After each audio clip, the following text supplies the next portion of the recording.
오늘부터 이제 지난주에 저희가 2장 3장의 개론을 했죠. 오늘부터는 이제 2장 3장에 나오는 7개 교회에 보낸 편지들을 하나씩 점검해 보도록 하겠습니다. 주님께서는 7교회 중에서 첫 번째 수신자로 에베소 교회를 지목하십니다. 이는 1장 11절의 순서와 일치합니다. 그래서 1장 11절 말씀에 보면 이르시되 같이요. 이르되 내가 본 것을 두루마리에 써서 에베소, 서머나, 버가모, 두아디라, 사데, 빌라델피아, 라오디게아 등 7교회에 보내라 하시고, 이렇게 말씀하셨던 1장 11절 말씀에 근거한 순서입니다. 주님께서 에베소 교회라고 말씀하셨을 때에 사도 요한은 아마 가슴이 철렁 내려앉았을 것입니다.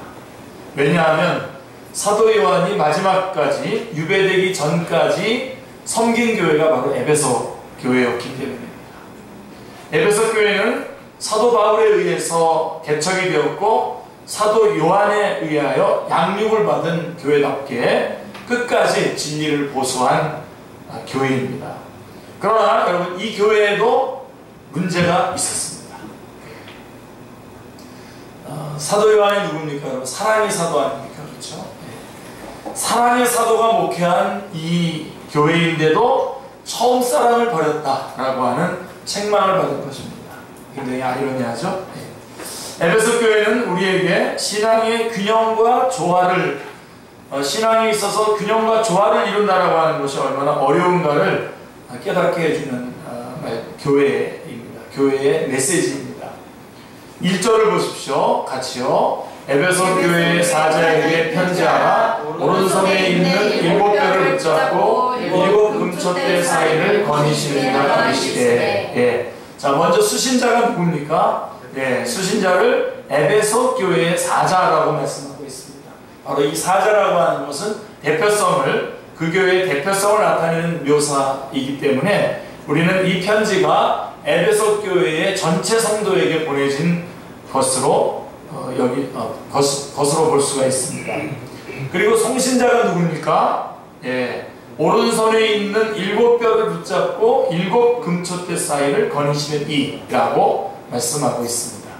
자, 그런데 그렇다면 이분이 누구란 말입니까? 자, 이것을 우리가 당연히 예수님이죠, 당연히 주님이죠, 이렇게 여기고 넘어가서는 안 됩니다. 그 근거를 우리가 확보하는 일들을 항상 하셔야 되는데 1장에서 우리가 지난주에 배웠던 것처럼 이것을 알 수 있는 방도는 1절에서 보여주신 그 계시와 말씀하신 계시에 의해서뿐입니다.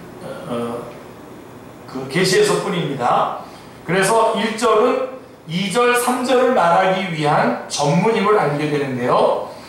그러면 보여주신 계시에 의해서는 무엇을 알 수 있습니까? 뭘 보여주셨습니까? 자, 1장 16절에 보면 오른손에 7뼈이 있고, 그 다음에 1장 12절, 20절에 보면 7 금촛대 사이에 다니시는 분은 1장 3절에서 인자라고 말씀하고 있습니다. 즉, 인간의 몸을 입고 이 땅에 오셔서 죽으시고 다시 사신 주님이심을 알게 됩니다. 인자라고 하는 말이 좀 여러분 어렵게 여길 수 있겠지만 예수님은 항상 자신에 대해서 인자라고 하는 말씀을 쓰셨는데 바로 여기에서 요한계시록 1장 13절에서 인자라고 말씀해주고 있는 것을 보게 됩니다. 바로 인간의 몸을 입고 이 땅에 오셔서 죽으시고 다시 사신 주님이심을 알게 되는 것이죠. 그리고 말씀하신 계시를 통해서는 무엇을 알게 되냐면 1장 17절 18절에서 두려워하지 말라, 나는 처음이요 마지막이니 곧 살아있는 자라, 내가 전에 죽었었노라 라고 하는, 즉 피로 값을 주고 사신 교회의 머리 되시는 분임을 알게 되는 것이죠. 그래서 종합을 한다면, 정리해보면 교회에 편지를 보내시는 송신자는 교회를 위하여 전에 죽어주신 분이요, 이제 세세토록 살아있어서 오른손에 있는 7뼈를 붙잡고 7 금촛대 사이를 거니시는 분이시라고 하는 것입니다. 그래서 우리가 조금 제가 그냥 주님이시다라고 이렇게 송신자는 주님이시다 이렇게 하지 않고 이렇게 풀어드렸습니다. 이런 에베소 교회에만 국한된 것은 아니죠. 왜냐하면 오른손에 있는 7뼈를 붙잡고 7 금초대 사이를 거니시는 이라고 7을 강조하고 있기 때문에 그렇습니다. 자, 그렇다고 7 교회에만 해당되는 말씀은 아니죠. 그렇죠? 이제도 있고 전에도 있었고 장차도 있을 주님 오시는 날까지 지상 위에 존재하게 될 모든 교회에 적용되는 말씀입니다.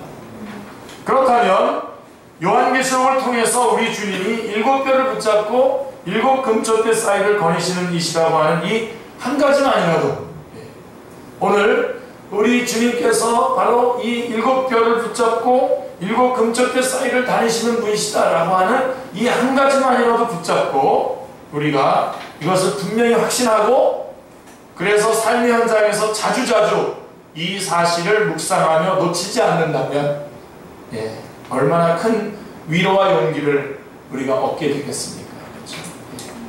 절대로 이것을 놓치지 마시기 바랍니다. 7 금초대를 붙잡으시고 7 금초대 사이를 거니시는 분. 다시 말해서 교회, 우리 한 사람 한 사람이 교회지 않습니까? 전투하고 있는 지상의 교회 아닙니까? 그리고 우리 이렇게 모임이 또 교회지 않습니까? 이 교회 가운데 항상 우리를 붙잡고 계실 뿐만 아니라 우리와 함께 거하시고 계시는 분이시다 라고 하는 것을 항상 여러분들이 붙잡으시기 바랍니다. 그래서 항상 그것을 의식을 하셔야 돼요. 그렇게 함께 하고 계시는 분이심을 여러분들이 의식하시기 바랍니다. 할렐루야. 또한 그렇게 해야만 그런 분이시라고 하는 것을 우리가 알고 이렇게 믿을 때에 그래야만 주님께서 7 교회를 향해서 칭찬하실 때 또 책망하실 때 또 그리고 격려하실 때 그게 다 우리 교회와 그 말씀이 우리 교회와 또 나 자신에게 하시는 말씀으로 받을 수 있는 것입니다. 적용이 가능한 것입니다. 그래서 주님은 지금도 우리를 오른손에 붙잡고 계시고 할렐루야 아멘. 자, 우리가 섬기는 교회 중에도 다니고 계십니다. 할렐루야 아멘. 이 사실을 항상 놓치지 말고 기억하시기를 바랍니다.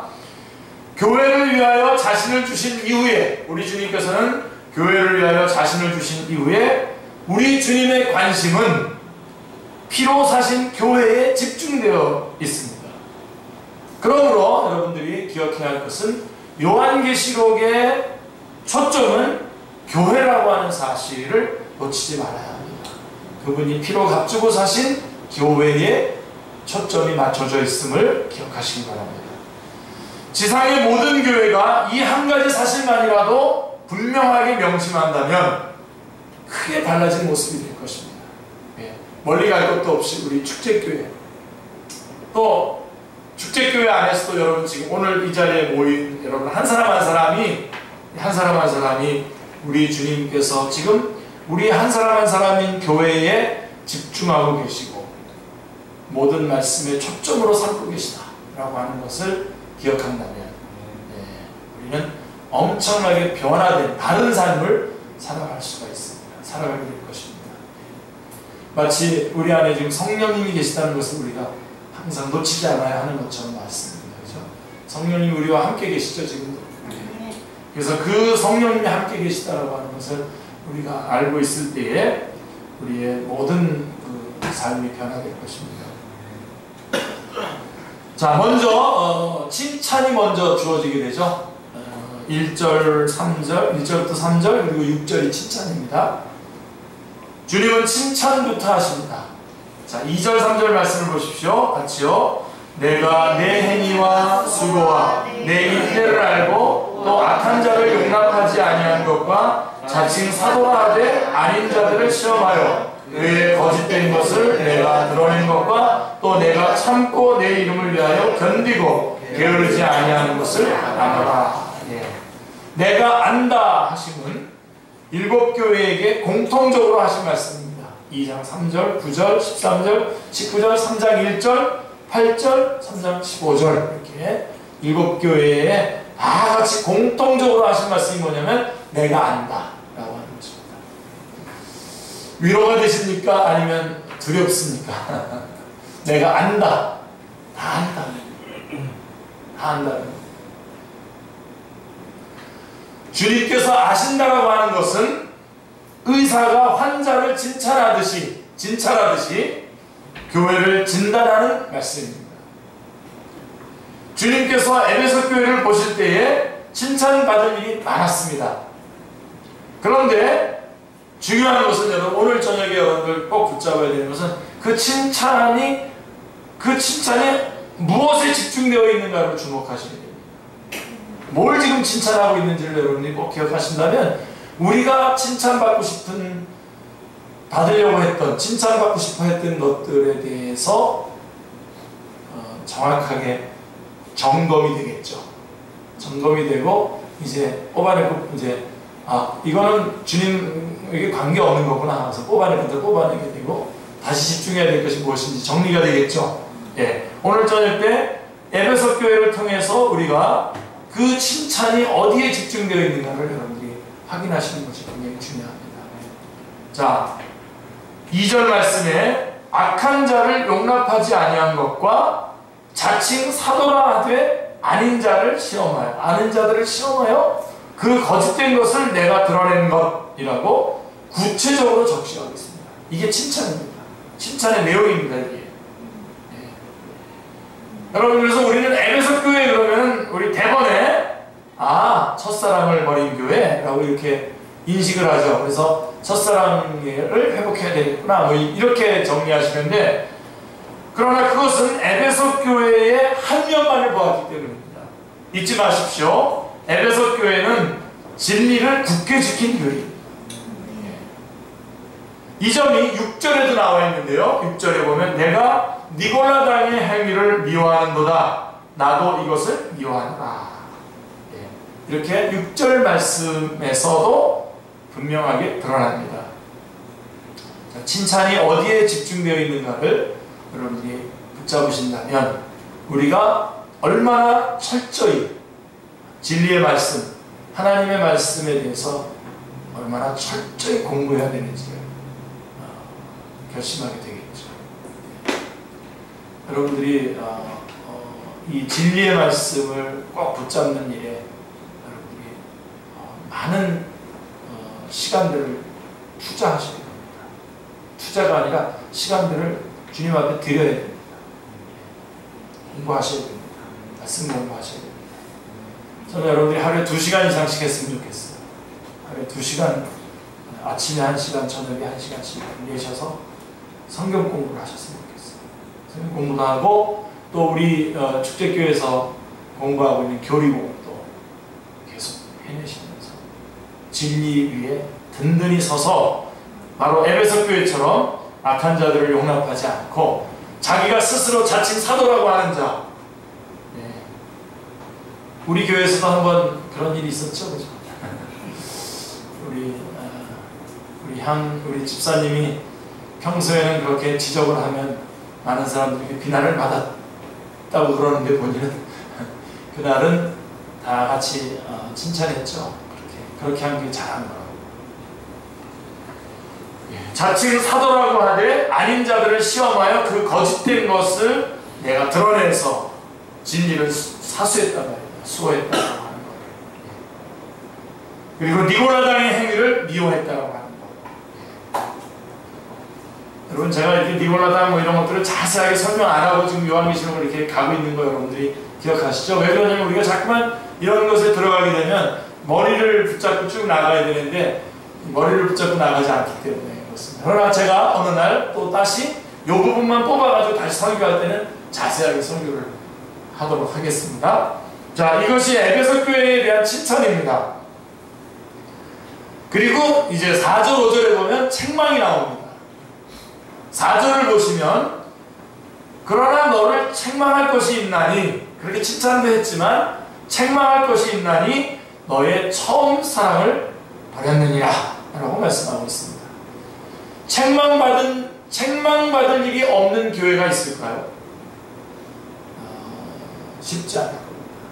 아마 우리 이제 7개 교회 안에도 그런 책망받지 않는 교회가 나오긴 합니다만은, 가만히 잘 살펴보면 그 칭찬들만 있는 그 안에서도 하나님께서, 주님께서 여러 가지로 말씀하고 계시는 것을 보게 되는데요. 어쨌든, 자, 그런데 그 책망이 무엇에 집중되어 있는가? 자, 이 부분도 다시 그 칭찬이 어디에 집중되어 있는가를 여러분들이 확인하셨다면 이제 그 책망이 무엇에 집중되어 있는가를 명심할 필요가 있습니다.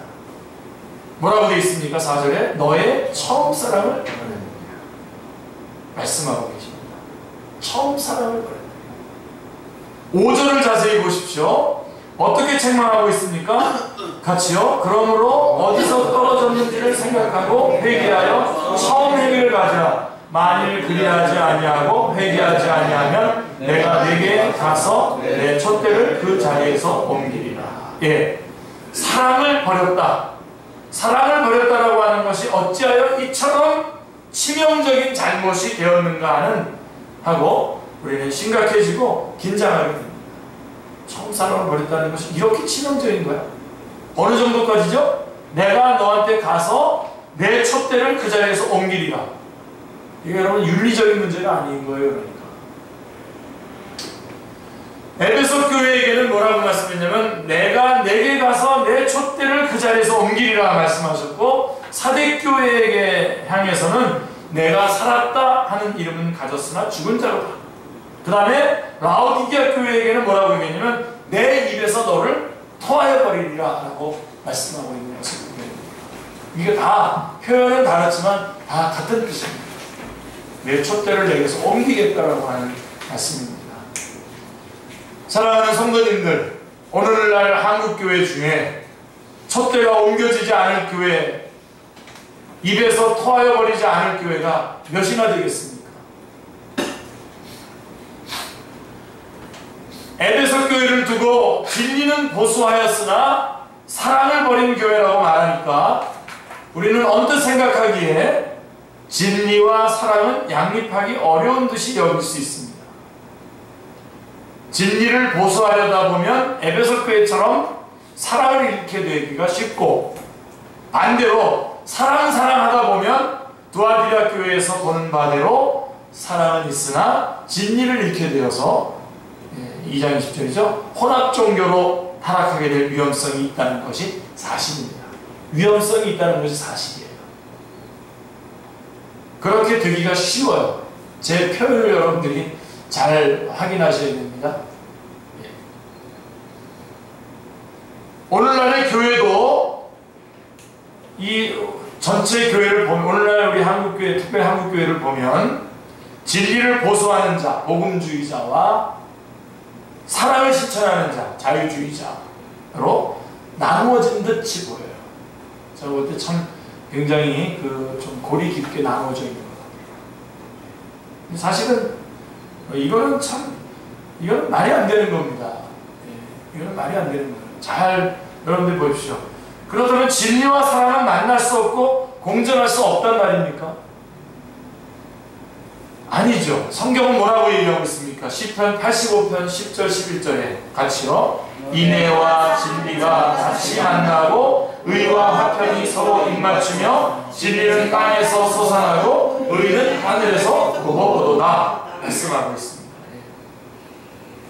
바로 이 진리와 사랑의 만남이 주님께서 담당하신 십자가 사건으로 나타나는 거죠. 그 십자가를 여러분들이 보시면 그 십자가에 주님의 사랑과 거기에 또 주님의 또 하나님의 진리가 같이 분명하게 드러나 있습니다. 그래서 여러분 문화적 사역과 충격인가?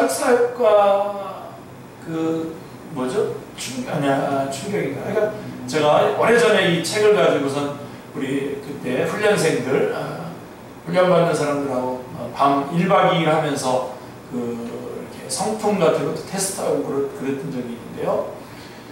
예수님은 여러분 어떠냐면 이게 사랑이고 이쪽이 사랑 작백이고 이쪽이 그 진리잖아요. 사랑과 진리면은 이 100 되는 부분이 예수님입니다. 예수님은 사랑도 100이고 진리도 100이에요.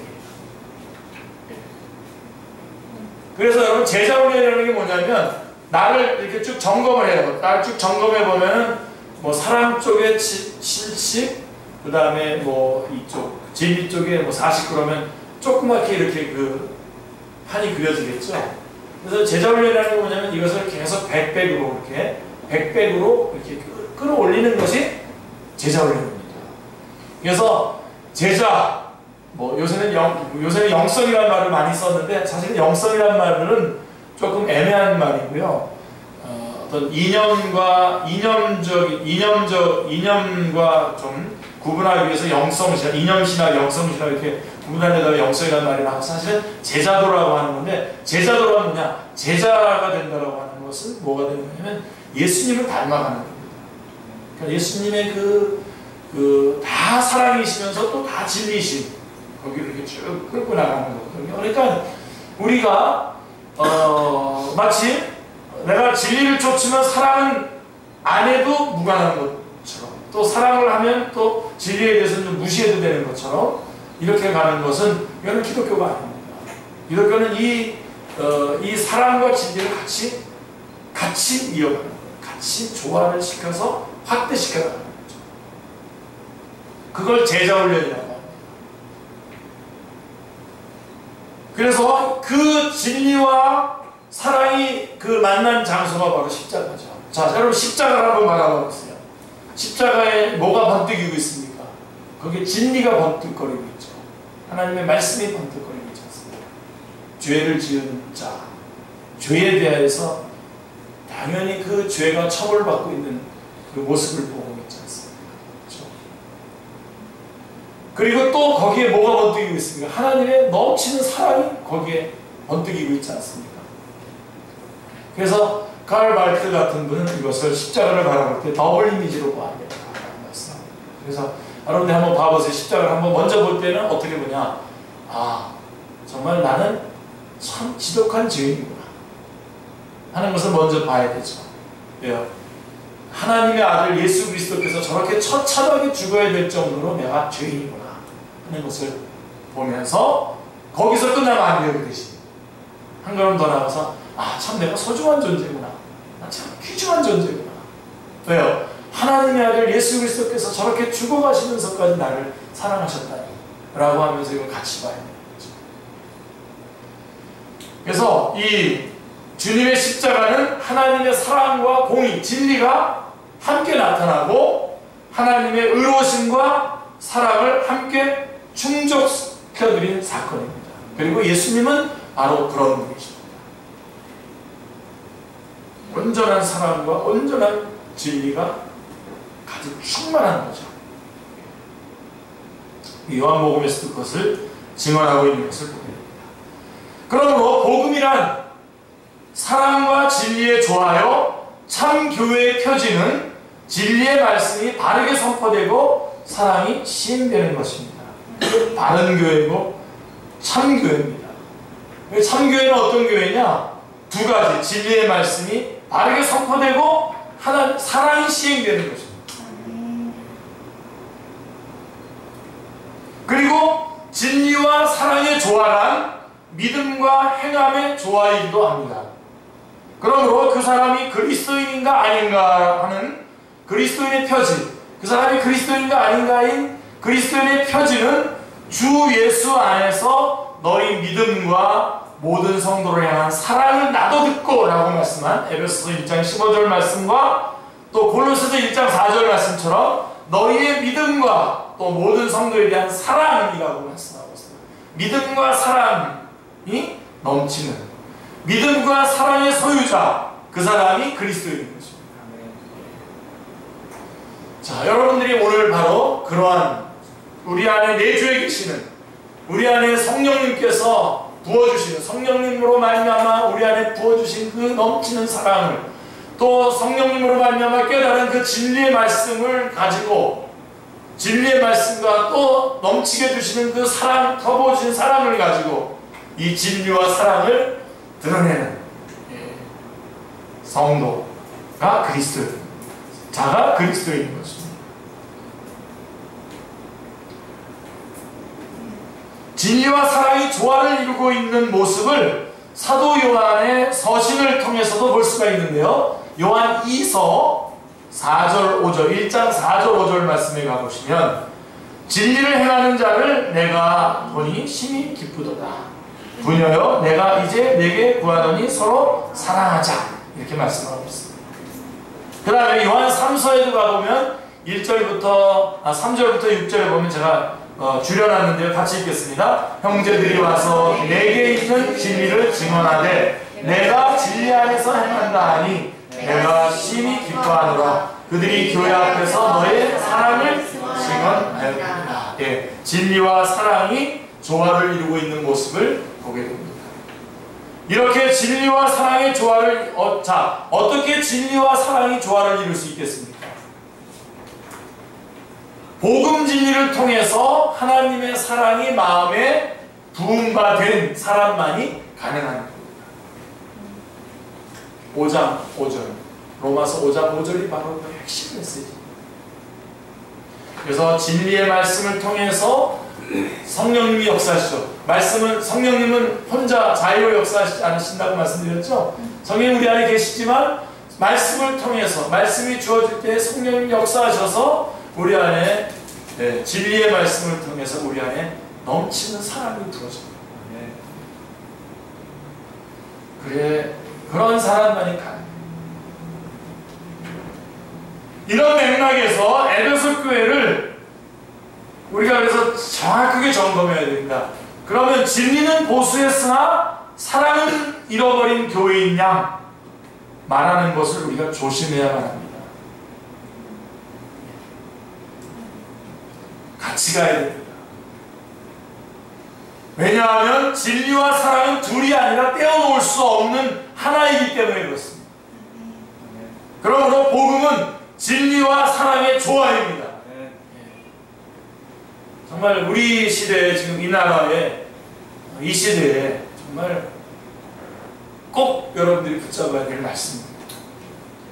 에베소 교회가 처음 사랑을 버렸다라고 하는 것은 은혜에 대한 감사와 감격을 잃어버리고 형식적이고 교조주의적인 마치 조화, 실학 생화가 아니라 조화와 같은 그런 교회가 되었음을 의미하는 것입니다. 감사를 잃어버렸습니다. 감사하지가 않아요. 말씀을 들어도 감사하지가 않아요. 왜요? 왜 안 감사한 겁니까 도대체? 네? 여러분 열심히 하세요. 열심히 감사하시고 정말 여러분 표현도 하세요. 네. 네. 뭐 표현을 하는데 아니 뭐 이 교회다 헌금하면 이 교회가 좋아질 것 같으면은 감사 표현하세요. 뭐 저기 옆에 있는 뭐 절에 갔다 내시고 엄마라고 하겠습니다. 감사를 표현하세요. 감사하잖아요. 아침 일어난 것도 감사하죠.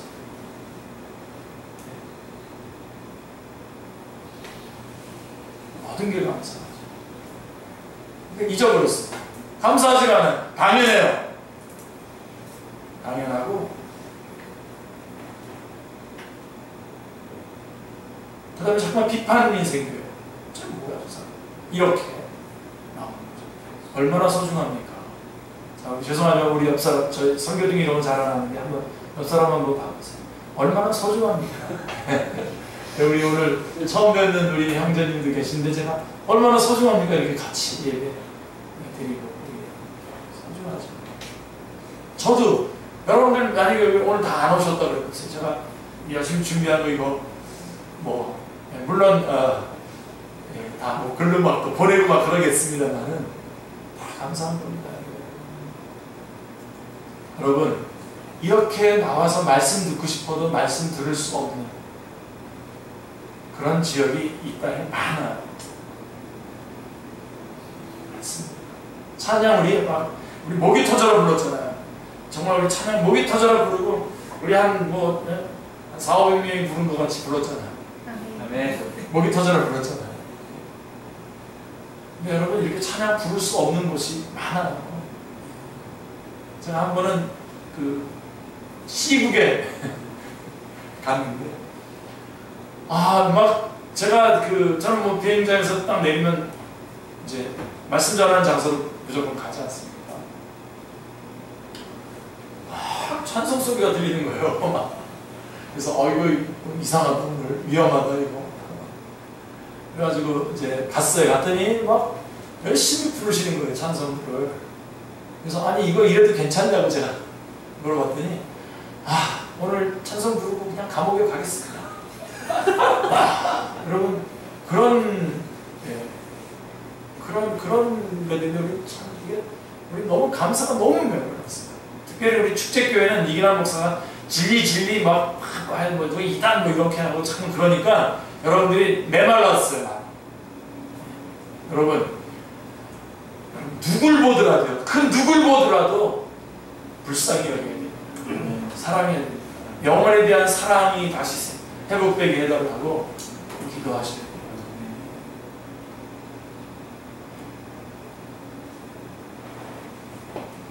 다시 이게 살아야 되는데 이 하나님의 말씀이 여러분 안에서 역사하셔야 돼요. 그래서 그 사랑이 부어져야 돼요. 중요한 건 제가 뭐가 불안한가? 네, 빨리 다녀왔어요.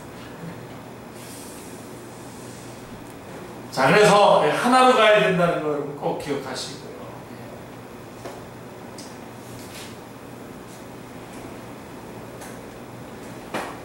한마디로 얘기하면요, 감사와 감격을 잃어버렸다라고 하는 것은 복음을 잃어버렸다는 겁니다. 복음이 뭡니까? 마치 여러분 우리가 자격이 있어서 구원받은 것처럼 말이에요. 꼭 그런 사람이 있어요. 제가 이렇게 그분 참 좋은 분이신데, 좋은 분이고 참 그 역할을 좀 주님의 영광을 위해서 순기능을 좀 했으면 좋겠다라고 하는 싶은 사람인데 그걸 잘 써요. 그걸 잘 쓰고 사람들에게도 많이 영향을 미치고 그러는데, 지난번에도 또 무슨 누굴 막 이렇게 뭐 어떤 이 문제점에 대해서 잘 지적을 했더라고요. 그러고서는 그렇게 지적을 하고, 그래서 우리가 이제 정말 같이 갑시다, 기도합시다, 그러면서 이렇게 끝났으면 좋겠는데, 이런 일들이 이렇게 있는데, 배에 기름기가 있는 사람들은 모를걸요. 그러면서 또 밑에다 또 그거 써놨더라고요. 그래서 그 글만 좀 안 쓰면 안 되겠냐고 제가 좀 댓글을 좀 달았죠. 아직까지 대답이 없습니다.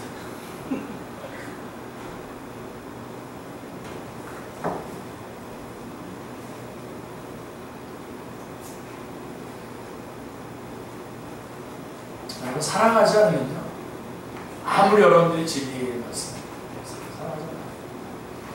조지 바오라고 하는 분이 선교한국에 몇 년도에 선교한국인지 제가 정확하게 기억이 안 나는데, 선교한국에 주강사로 오셨습니다.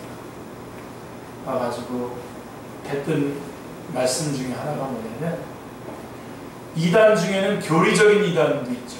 교리적인 이단도 있지만, 교리적인 이단은 뭡니까? 삼위일체를 믿지 않고 예수님의 구원에 구세주이신 것을 믿지 않고, 저 이단이죠. 교리적인 이단인데 실천적 이단이 있다. 사랑하지 않는 것, 사랑하지 않는 건 이단입니다. 실천적 이단. 그분의 쓴 책, 조지 바오가 쓴 사랑의 혁명인가? 죄송합니다. 정확하지 않습니다. 그래서 그걸 책을 사서 그때 당시 꽤 오래전 얘기입니다. 열심히 읽었었던 기억이 납니다. 자, 그러므로 여러분들이 자, 그래서 이 점이 5절에 나와 있는 말씀처럼 내가 내게 가서 내 촛대를 그 자리에서 옮기리라 하신 치명적인 책망에 나타나는 것을, 이게 치명적인 거예요. 그러므로 에베소 교회가 처음 사랑을 버렸다는 점을 윤리적인 차원으로 생각해서는 안 됩니다. 제가 이게 좀 약간 모순되긴 합니다만, 그 근본적인 것을 여러분들이 기억하셔야 됩니다. 제가 지금 말씀은 마치 윤리적인 것처럼 이렇게 얘기해놓고 지금 이렇게 말씀해서 조금 여러분들이 좀 약간 헷갈리실 수도 있겠지만, 우리 진리의 말씀을 통해서 내 안에 성령님으로 말미암아 사랑이 부어져야 되는 거죠. 그러니까 구원, 복음입니다. 그러니까 복음이 있느냐 없느냐의 싸움인 것입니다. 윤리적인 싸움이 아니에요. 왜냐하면 뭐라고 되어 있냐면 촛대로 옮기겠다는 겁니다. 만약에 아니면 촛대로 옮기겠다는 거예요. 네? 거짓 교회가 된다는 사형 선고가 되는 겁니다. 이건 생명력이 없는 거짓 교회가 돼버린다는 거거든요. 촛대로 옮겨버리신다라고 하는 것은. 결국 에베소 교회는 복음을 잃어버렸고 이긴 교회가 아닌 패배한 교회가 되었다는 결론에 이르게 되는 것입니다. 결국은 첫사랑을 회복해야 되는, 사랑을 잃어버렸다라고 하는 것은 복음을 잃어버린 것입니다.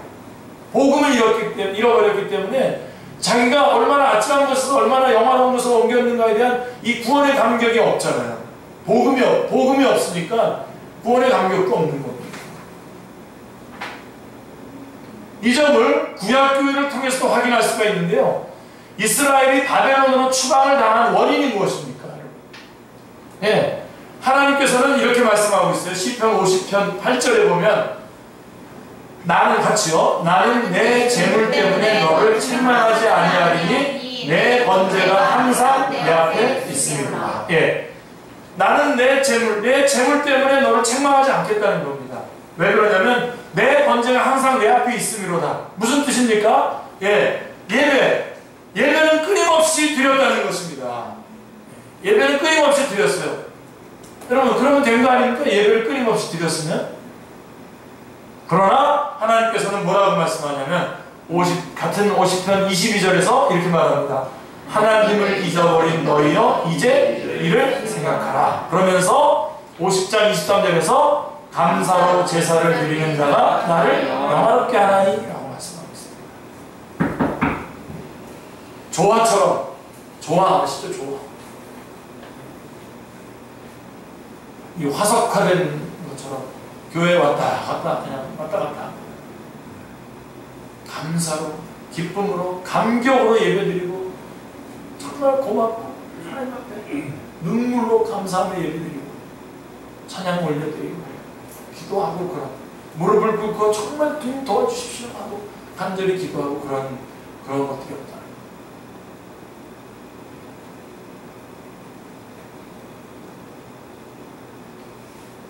그냥 기계처럼 탁 작동이 되면 끄덕끄덕 와서 탁 앉았다가 일어나서 가는 그런 화석화된 교회가 되었다는 거죠. 그래서 감사로 제사를 드리는 자가 나를 영화롭게 하나님이라고 말씀하셨습니다. 감사를 잃어버렸다라고 하는 것은 하나님을 잃어버린 것이요, 사랑을 잃어버렸다라고 하는 것은 복음에 대한 감사와 감격을 잃어버렸다는 것입니다. 이 점에서 에베소 성도들이 잃어버린 사랑이 뭐 하나님에 대한 사랑이냐, 성도들의 상호 간의 사랑이냐, 이런 것들을 구별하는 것은 의미가 없습니다. 주님은요, 율법 중에서 어느 계명이 큽니까? 라고 묻는 율법사에게는 이렇게 말했어요. 하나님의 사랑과 이웃 사랑을 둘로 요약해서 말씀해 줬습니다. 이것은 십계명이 두 돌 위에 기록되어 있다는 점을 염두에 두고 있는 율법사에게 하신 말씀이고요. 그러나 주님께서는 요한복음 13장 34절에서 새 계명을 너에게 주노니 서로 사랑하라 라고 말씀하심으로 둘을 하나로 묶어 주셨습니다. 놓치지 마십시오. 이것도 하나님을 사랑하는 것과 이웃을 사랑하는 것은 두 마음에서 나오는 것이 아니라 한 마음에서 나오는 것이기 때문에 하나이기 때문입니다. 그러니까 마태복음 25장 40절에서 이런 말씀할 수 있는 것이죠. 지극히 작은 자 하나에게 하는 것이고 내게 하는 것이니라 라고 하는 말씀이 성립이 되는 것입니다. 주님과 내가 하나로 아이덴티파이, 동일시되고 있지 않습니다. 그러므로 하나님 사랑과 이웃 사랑을 갈라놓으려고 해서는 안 됩니다. 어떤 의미에서 하나님의 사랑은 쉽습니다. 우리는 입으로 하나님을 사랑한다고 얼마나 쉽게 말하고 있습니까? 그러나 이웃 사랑은 어렵습니다. 왜냐하면 행함이 따라가야 되는 거죠. 이 행함에 관한 문제가 굉장히 중요해요. 그래서 지금 에베소 교회에 대해서 권면할 때도 보면 너희가 어디서부터 이것이 잘못되었는지를 확인하고 그 행하라는 겁니다. 다시 행하라는 겁니다.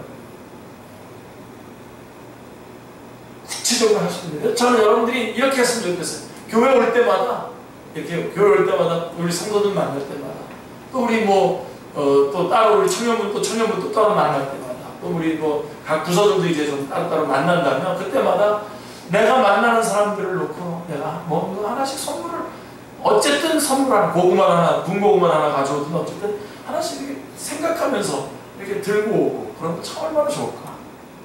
그래서 나눈다면 참 얼마나 좋을까. 제가 말씀을 전하러 다른 곳에 이렇게 많이 가는데 참 어떨 때는 이게 이렇게 먹을 걸 싸줘요. 갈 때 이렇게 싸주고 그러는데 사실 들고 오기 불편할 때가 많습니다.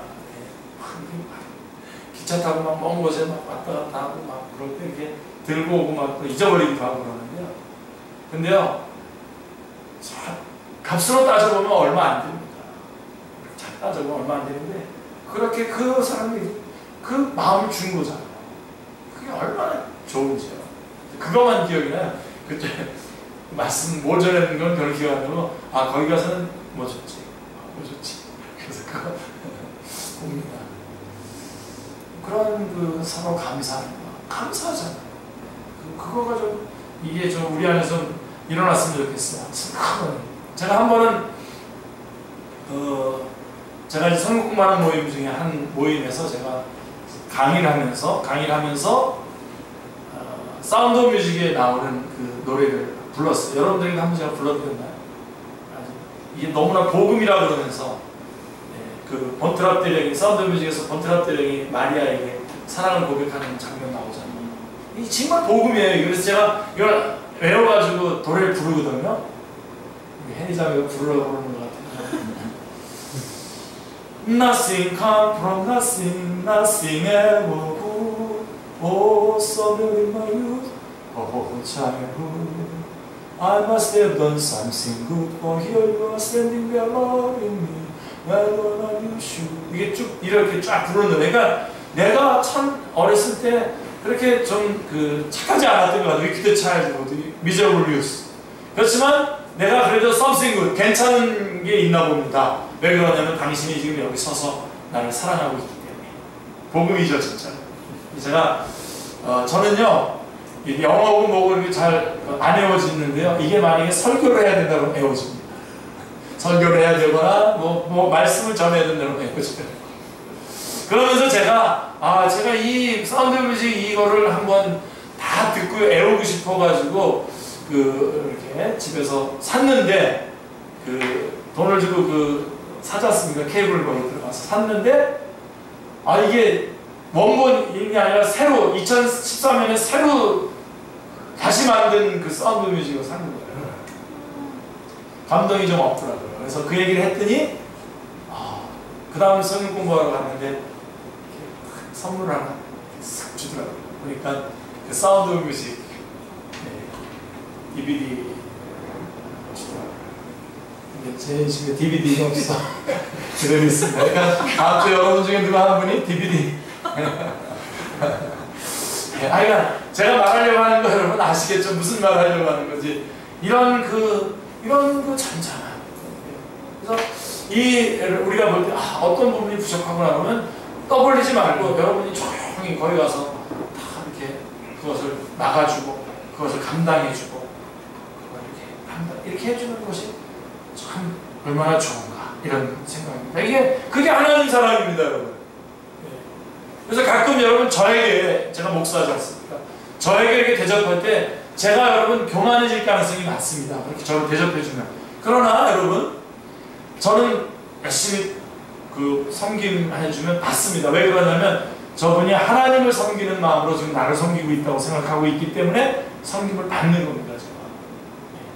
그래서 저는 사실은 그런 섬김을 받아서 교만해질 가능성보다 그런 섬김을 받지 못하면 절망할 가능성이 많은 사람입니다. 그러니까 여러분 많이 섬겨주십시오. 오늘도 이렇게 우리 물 한 잔 이렇게 저한테 이렇게 주고 하는 이런 것들이요. 참 이런 데가 다 살아났으면 좋겠습니다. 이게 하나님 사랑입니다. 괜히 여러분 우리끼리 속이지 말자고요. 하나님 사랑 안 하니까 사람 사랑 안 하는 겁니다.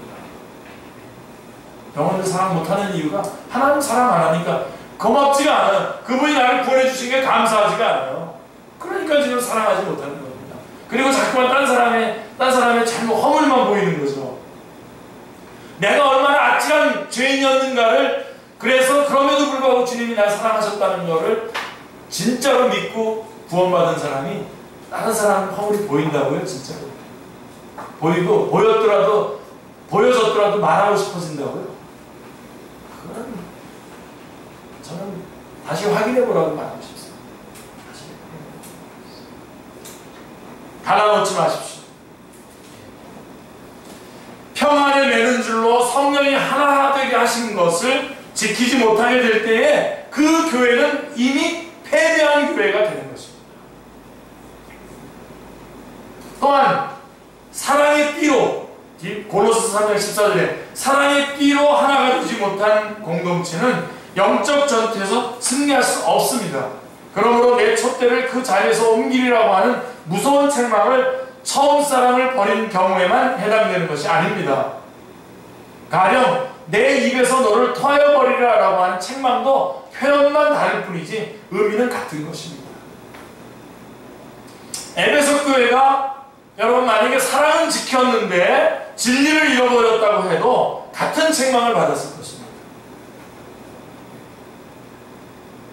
에베소 교회에게 하신 말씀을 통해서 진리와 사랑을 지키는 교회가 참교회요 승리하는 교회임을 깨닫게 됩니다. 할렐루야. 자, 그러면 이제 권면과 약속으로 빨리 넘어가서 마무리하도록 하겠습니다. 7절 말씀 같이 읽겠습니다. 귀 있는 자는 성령이 교회들에게 하시는 말씀을 들을지어다. 이기는 그에게는 내가 하나님의 나무에 있는 생명나무의 열매를 주어 먹게 하리라. 예, 권면과 약속이 나와 있죠. 성령이 여기 여러분들이 주목해야 될 부분은 성령이 교회들에게 하시는 말씀이라고 하는 그 부분을 여러분들이 꼭 붙잡으셔야 됩니다. 동그라미 쳐놓으셔도 되고요. 여러분들이 만약에 2장 3장에서 동그라미 친다면 7개를 치게 될 것입니다. 마지막에 가면 다 7개 교회가 다 성령이 교회들에게 하시는 말씀이라고 말씀하고 있기 때문에 그렇습니다. 서두에서, 편지의 서두에서 주님이 말씀하시는 것으로 시작했지만 이기라고 하는 격려와 결부에서는 성령님이 교회들에게 하시는 말씀으로 되어 있음을 주목해야 됩니다. 여러분, 이 부분도 굉장히 중요합니다. 주님께서 구속사역을 다 이루었다고 하시고 승천하신 후에 사도행전 1장에서 승천하시지 않습니까? 그래서 거기까지가 그리스도 시대고 사도행전 2장부터 교회 시대지 않습니까? 그래서 성령님이 이제 강림하셔요. 2장에서 임무교대를 하신 겁니다. 물론 그러면 예수님이 있을 때는 성령님이 안 계셨냐? 계셨죠. 성령님으로 예수님이 기도하셨고 다 성령 계셨지만 이제 구체적으로 주도적으로 이제 역사를 하시는 것이죠. 이것은 교회가, 자, 그래서 중요한 것은 이것은 교회가 승리하기 위해서는 성령님의 역사를 의지해야만 가능하다는 것을 말씀해 주는 것입니다. 그래서 교회 시대는 성령님이 주관하는 시대입니다. 그러니까 여러분, 주님이 말씀하시는 것으로 시작했지만 교회들에게 권면할 때는 성령님께서 말씀하십니다. 왜 그렇습니까? 성령님의 역사가 아니면 승리할 수 없기 때문에 그렇습니다. 특별히 성령님의 역사, 다시 말해서 제가 거기다가 여러분들에게 분명하게 제가 딱 권하는데 결국은 기도로 승리하는 겁니다. 성령님을 의지한다는 것은 기도한다는 것입니다. 기도로 승리하는 겁니다. 여러분, 우리의 싸움은 기도로 이기는 겁니다. 기도에 여러분들이 기도하는 사람이 되십시오. 기도의 용사가 되시고 기도의 종이 되시길 바랍니다. 결국은 기도하는 자가 성령님으로 인도함을 받는 것입니다. 그래서 여기서 우리가 또 주목해야 될 점은 뭐라고 말씀하시냐면 성령이 교회들에게 하시는 말씀을 들을지어다라고 교회 공동체에게 하시는 말씀이 분명하죠. 성령이 교회들에게 하시는 말씀이라고 분명히 공동체에게 하는 말씀이 분명한데 이기는 그들에게는 라고 말씀하지 않고 뭐라고 되어 있냐면 이기는 그에게는 이라고 되어 있습니다. 단수로 되어 있습니다. 그래서 여러분, 영적 전쟁은 단체전이면서 그러나 동시에 개인전임을 명심해야 됩니다. 사실은 그래서 이런 내용들이 아주 사도 바울이 그 서신서에도 나와 있는데 에베소서 6장 11절 12절을 보면 마귀의 관계를 능히 대적하기 위하여 하나님의 전신갑주를 입으라고 전쟁을 비유하던 사도 바울은 갑자기 우리의 씨름은이라고 하면서 씨름 비유로 전환하고 있는 것입니다. 왜냐하면 전쟁 그러면 단체전이잖아요. 그래서 개개인이 느끼는 그런 어떤 절박함, 긴박감이 덜할 수 있잖아요. 그러나 우리의 씨름은 하고 말하면서 이것은 1대1의 상황이라고 하는 사실을 일깨워주는 거죠. 그렇습니다. 그래서 교회는, 우리 교회 각각은 1대1, 한 사람 한 사람이 이긴 사람, 한 사람 한 사람이 모일 때에 그 교회가 승리하는 교회가 되는 것입니다. 한 사람 한 사람이 승리하고 그 승리한 자들이 모이는 교회가 승리하는 교회인 것입니다. 이러한 교회가 되기 위해서는 하나님께서 광야 교회를 향하여 20세 이상으로 싸움에 나갈 만한 모든 자를 계수하라고 명하신 이 점이 굉장히 중요합니다. 민수기 1장 3절의 말씀을 기억하시길 바랍니다. 그래서 여러분, 먼저 20세 이상으로 나갈 만한, 싸움에 나갈 만한 자를 어떻게 해야 되죠? 어떻게 찾아야 되죠? 일단은 태어나야 되죠? 태어나야 됩니다. 거듭나지 않으면 필요 없어. 거듭나지 않고 뭐 이렇게 안 됩니다. 일단은 태어나야 되고, 그 다음에 성숙해야 됩니다. 잘 보세요. 태어나야 되고 성숙해야 되고요. 그 다음에 싸움에 나갈 만큼 훈련되어야 됩니다. 뭐 성숙과 훈련을 같이 볼 수도 있겠지만, 그 다음에 무장을 해야 돼요. 무장. 여러 가지 것들로 무장을 해야 됩니다. 교회마다 이러한 성숙하고 훈련되고 무장된 수가 얼마나 되는가, 이것이 문제입니다. 그렇다면 우리 축제교회 같은 경우는 적은 숫자지만, 적지만 여러분들이 다 이렇게 성숙하고 훈련되어지고 무장되어진 존재라고 한다면, 깔볼 수 없는 교회죠.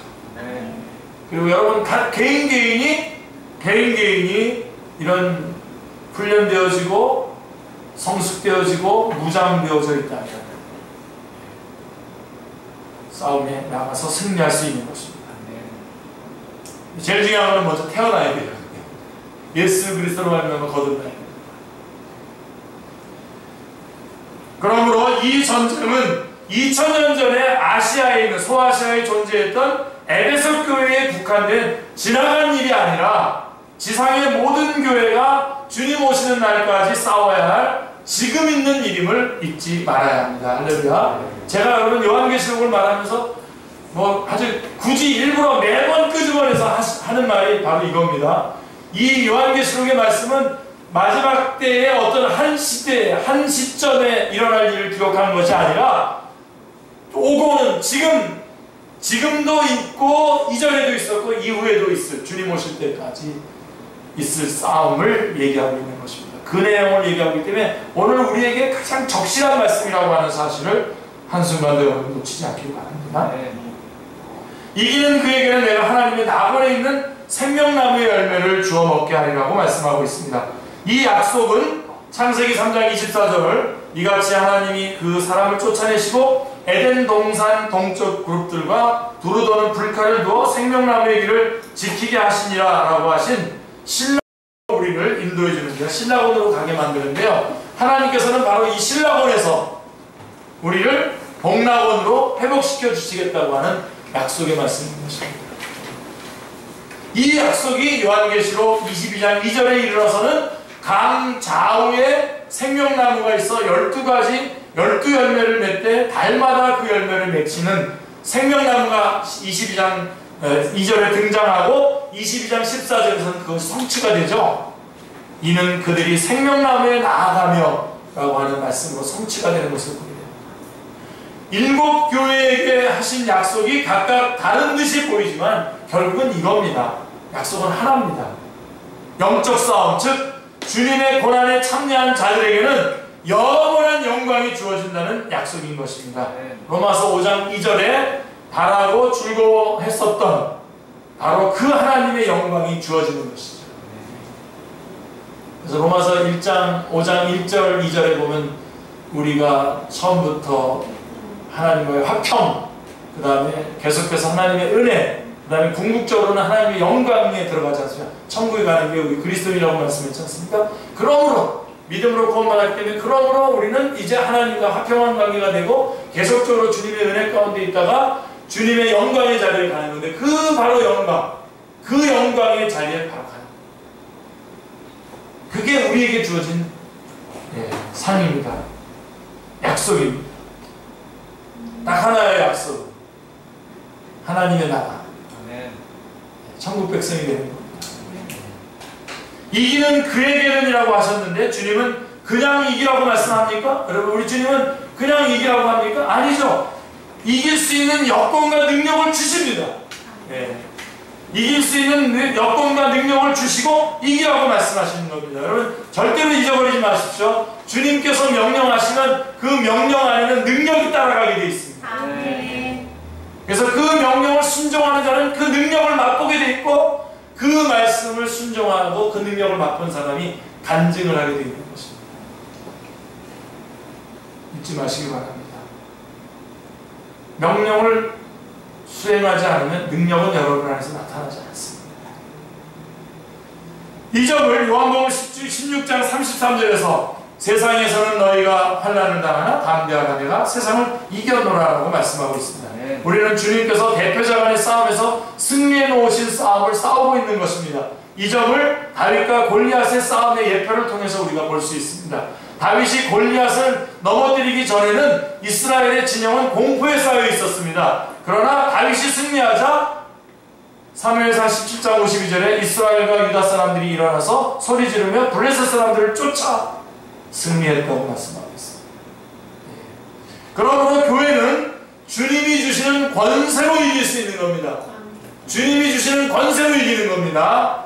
2장 요한계시록 2장 26절 27절은 요한계시록 2장의 요절인데요. 같이요. 이기는 자와 끝까지 내 일을 지키는 그에게 만국을 다스리는 권세를 주리니 그가 철장을 가지고 그들을 다스려 지극을 깨뜨리는 것과 같이 하리라. 나도 내 아버지께 받은 것이 그러하니라. 네. 지난주에 저희가 2장 3장의 개론을 할 때도 핵심 요절이 바로 이 2장 25, 26, 27절이었습니다. 그렇죠? 나도 내 아버지께 받은 것이 그러하니라 라고 하시는데, 시편 2편 9절에도 이렇게 나와 있죠. 내가 철장으로 그들을 깨뜨리며 질그릇같이 부수리라 하시도다 라고 말씀하고 있습니다. 하나님께서 그 아들에게 주시는 권세로 그렇게 하셨다는 것입니다. 하나님께서 그 아들에게 주신 그 권세로 우리도 그 권세로 이긴다라고 하는 것입니다. 주님께서 이기신 그 싸움을 우리가 싸웁니다. 주님은 이 권세로 승리하셨습니다. 그런데 승천하시면서 이 권세를 가지고 가셨습니까? 어떻게 하셨습니까? 네, 교회들에게 주고 가셨습니다. 할렐루야. 네. 쉽게 얘기하면 여러분들이 가지고 있다고 해요. 이 권세를 주셨기에 지상명령으로 말씀하실 수 있는 것입니다. 하늘과 땅의 모든 권세를 내게 주셨으니 그러므로 너희는 가서 모든 족속으로 제자를 삼으라고 마태복음 28장 18절 19절은 말씀하고 있는 것입니다. 이런 의미에서 생명나무 열매를 주어 먹게 하리라고 하는 약속은 장차 받게 될 약속만은 아닌 것입니다. 지금도 오늘과 같이 생명의 말씀으로 주어지고 있는 것입니다. 이거 먹는 거예요, 우리 지금. 이제 에베소 교회가 아니라 성령님이 하시는 말씀을 지상의 모든 교회들이 들어야 할 차례인데요. 오늘날의 교회는 진리와 사랑을 지키는 싸움에서 승리하고 있습니까? 진리를 빼앗긴 것은 아닙니까? 사랑을 잃어버린 것은 아닙니까? 아니면 진리도 사랑도 둘 다 뺏기고 만 것은 아닙니까? 아무리 많은 사업 실적이 있다고 해도요, 많은 일들을 해내고 사업들을 해냈다고 하더라도 단 한 가지, 강단에서 선포되는 말씀이 혼잡되어 있다면 주님 앞에 참교회로 인정받지 못할 것입니다. 이거를 우리 축제교회는 다 같이 지켜야 돼요. 저 혼자 할 일이 아니에요. 또한 한편으로 보수니 진보니 보수니 정통이니 내세우면서도 사랑을 버렸다면 내가 내게 가서 내 촛대를 그 자리에서 옮긴다 하시는 치명타를 받게 될 것입니다. 우리는 이미 이런 경고를 받고 있는지도 모릅니다. 다만 들을 귀가 없어서 성령이 교회들에게 하시는 말씀을 듣지 못하고 있는지도 모릅니다. 에베소 교회를 통해서 주신 말씀 가운데서 여러분들이 붙잡으실 것들을 붙잡으시기 바랍니다. 특별히 지금도 7 금촛대를 붙잡으시고 7 금촛대 사이를 거리시는 분이 예수님이 바로 우리와 지금 함께하고 계시다는 사실 붙잡으시고, 주님께서는 명령하실 때에 어떻게 하신다고요? 능력도 함께 주시는 거죠. 한달에 마치고 하고, 그 다음에 진리와 사랑과 진리가 절대로 두 가지가 아니라 하나라고. 그래서 그 폭을 점점 더 넓혀가는 것이 제자훈련이라고 하는 것을 말씀드렸습니다. 오늘은 제가 그냥 먼저 마무리 기도합니다.